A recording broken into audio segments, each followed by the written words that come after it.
G'day, Brett here. In this video I'm going to show you my solar panel installation on my Land Rover Defender for long-term off-the-grid living, as well as touring throughout Australia. I'll go through each of the components you'll need and tell you about the reasons why I've chosen why I have. For the solar panels, I've chosen two 155 watt giant power monocrystalline panels with A-grade Kyocera Japanese cells. Now these are a cheaper branded panel, but thus far I've been very happy with the quality. I already have a 130 watt panel on my roof, which I've had there mounted for 3 years, and it survived a 30,000 kilometre 10-month trip around Australia without any issues. So they appear to be very well made. So these are 155 watt panels outputting a maximum of 8.3 amps per hour. But that's only if the panels are oriented at the sun, there's no shade on the panels, the temperature is correct, there's no dirt and dust and grime on top, and there's no inefficiencies through the cabling or the regulator. So I've overrated my system just a little, just to make sure I take into account the fact that they are flat mounted and I won't be getting the full 8.35 amps. The next part of the system is the regulator or charge controller. This regulates the amount of voltage and amps going into the battery from the solar panels. A solar panel can output between 12 to 21 volts. So you do not want that going directly into your battery, as that would massively overcharge the battery, causing the acid to boil and the battery be destroyed. So there are two types. There are PWM or MPPT. MPPT is the newest, better version, which is more efficient at converting solar into usable amperage for the battery. But I've chosen for a PMW unit. The reason for that is cost. There are lots of cheap Chinese crap coming onto the market now, like MPPT regulators for a couple $100, but the way I see it, they're probably not really that great, not that reliable. I've chosen a Morningstar ProStar 30. So this is a very high quality unit. It cost me 275 Australian dollars, whereas if I bought an MPPT of the same quality and build, it would cost at least 2.5 times that much, so around $650 to $700 onwards just for the regulator. So I've chosen this just due to cost. Maybe in the future I can upgrade, but if you're comparing this to one of the cheaper units, you're just not going to get the same amount of features and build reliability. Let's just take a quick look at what the features are on this that you get when you buy a quality unit. So this has both automatic 12 and 24 volt switching, so it can be used for both 12 and 24 volt electric vehicles. It comes with a short circuit, solar and load protection, overload protection for solar and load, reverse polarity, reverse current at night protection, high voltage disconnect, high temperature disconnect, lightning and transient surge protection, loads protected from voltage spikes, and automatic recovery with all protections. And it has an estimated 15-year life and comes with a 5-year warranty. So you're getting all this in a simple unit. It's reliable, it's not going to basically burn down and melt and cause a fire in your car like some cheap $50 unit or something you might buy. So I've chosen a good quality, reliable brand for my vehicle. So what else? We need the battery.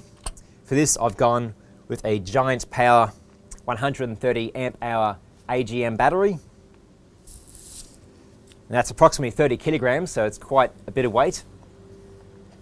Now for this, at a 50% depth of discharge, I can get 65 usable amps out of the battery before it should be topped up. 50% is generally the most you'd want to take the battery down to.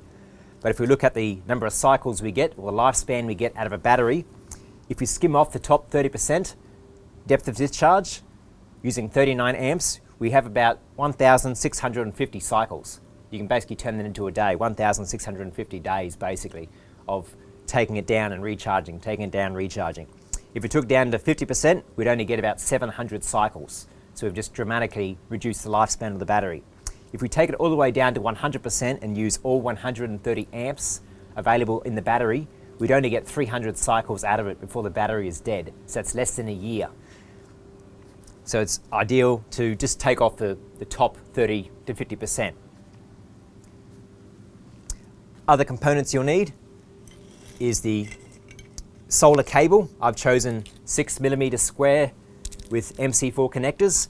There's both 4 and 6mm square cable, but just to reduce voltage drop and ensure I get the most efficiency out of my system, I've gone with 6mm square. And then as I have 2 panels, I need to combine the 2 panels down into 1 cable. Now for my system, I've calculated the amperage maximum, so everything's okay with the cabling and the connections I'm currently using. But if I had more power, more panels, then I'd have to reconsider some of the cabling and connections, because these are, I think, are only rated to 30 amps, and the cable maybe, don't quote me, maybe 30 to 50 amps or something at least. Let's look now at the calculations and the reasons why I've chosen this particular system for my personal needs. Your needs will be very different, most likely. I'm running 2 155 watt panels, giving me 310 watts of solar, equaling around 16 amps maximum per hour. There are 5 to 7 solar hours in a day in Australia, which equals around 80 to 112 amps per day output. Now I need to take into account inefficiencies in the system, so I'm minusing 20%, which is a fairly realistic reduction. That's due to the panels being mounted flat instead of upright facing the sun. There's also voltage drop in the cables, and then the losses in the regulator due to inefficiencies. So I'm minusing 20%, which gives me a real world likely output of 64 to 90 amps a day.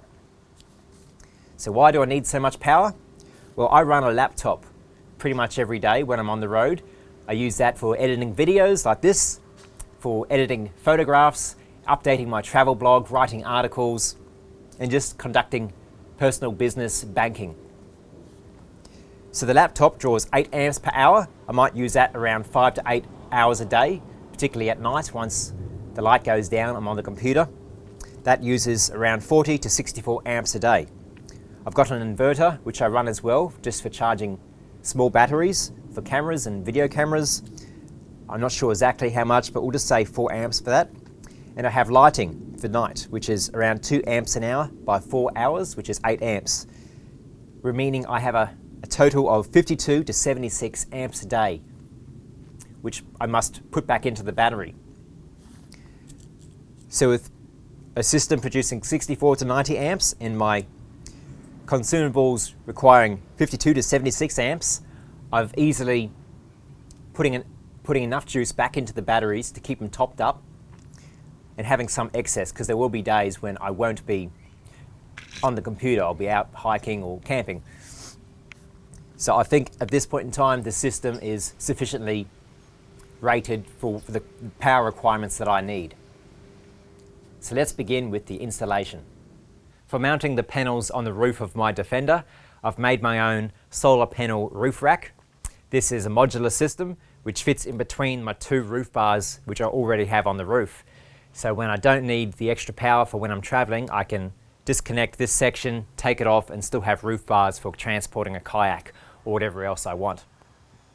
I just made this out of angle iron and some flat plate steel and knocked up some little clamps which fit onto the rain gutter.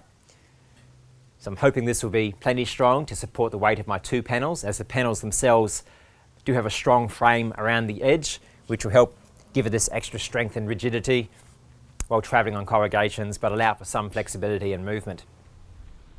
For the battery, I've mounted it between the 2 axles in the middle of the vehicle to help distribute weight better. As it is 30 kilograms, it's quite a bit of lead to have somewhere in the back end.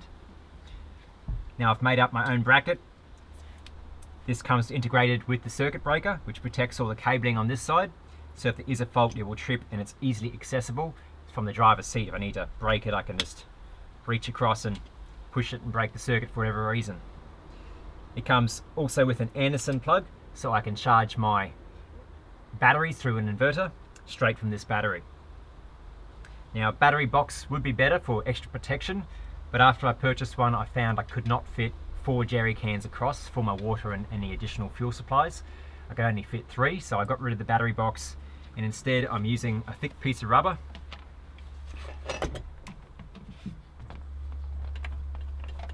That just bolts down underneath like this, so that protects the terminals, as well as having the rubber terminal protectors on too underneath. And this little bracket here, that's additional in the event that this battery can slide either side. It can't slide across and the metal bracket arc across the terminals. So I think it's pretty safe the way I have it set up. And it clamps down very nice and tightly, pulling in. So I'm quite happy with this way it is for now. So the battery positive and negative are wired up. And another thing to notice with a more quality regulator is this has a selectable switch for flooded, sealed and gel batteries, which is something you probably won't get with a cheaper knockoff unit. So I've set it up to sealed for my AGM sealed battery, so that gives it the proper voltage it needs to charge correctly. Now the most important thing that you must have between your battery and regulator is either a fuse or a circuit breaker. This protects the cable in the event that it shorts somewhere between the battery and regulator, so it cuts off the power. Also, if your regulator develops a fault for some reason, it helps protect it from melting down and starting a fire.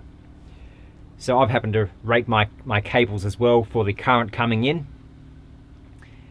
as well as minimizing voltage drop to less than 3%, hence my heavier duty cable. You may also need to add fuses or circuit breakers to your solar inputs, but that's something you'll have to decide on depending on the amount of panels and the output of amps that your system creates. So very important, do not miss out adding one of these. When running cables on the outside of the vehicle, I always like to add split tubing to protect the cables from UV damage and also from bush rats or mice, which might come gnawing on the cables during the night. Just one extra layer of protection, just to protect from short circuits. To run the wire down along the chassis, I have to drill a hole in the panel and add a grommet.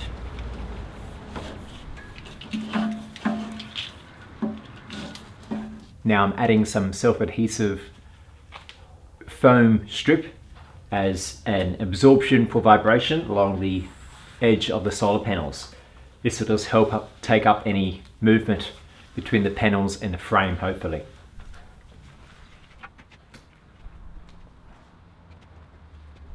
The solar rack is installed and the final connections made. I took it away camping for a week to test the system, and I'm very happy with the results. With the battery under load and in full peak midday sun, I was getting 13.6 amps into the battery. Even in the campgrounds, on a cloudy day, I was still getting between 2 to 6 amps in the shade. The absolute peak I saw was 16.8 amps, which is about the maximum the panels would put out. The amount of amps the regulator will put into the battery, though, is dependent upon how discharged the battery is. It will not overcharge the battery with excess amps. So my Defender is well set up for long-term off-grid touring. The system cost around 1,476 Australian dollars. If I were to spend 1 year travelling and a third of that time staying in powered caravan sites, which in Australia typically charge at least $10 to $15 extra per night for a powered site, it would cost me $1,200 that year just for power. So the system easily pays for itself within a year of travelling. Did you enjoy this video? Then please click subscribe and share it on Facebook and Twitter. If you'd like to help support me create new videos, then please consider becoming a Patreon. Click on the Patreon button on the screen now. Thanks.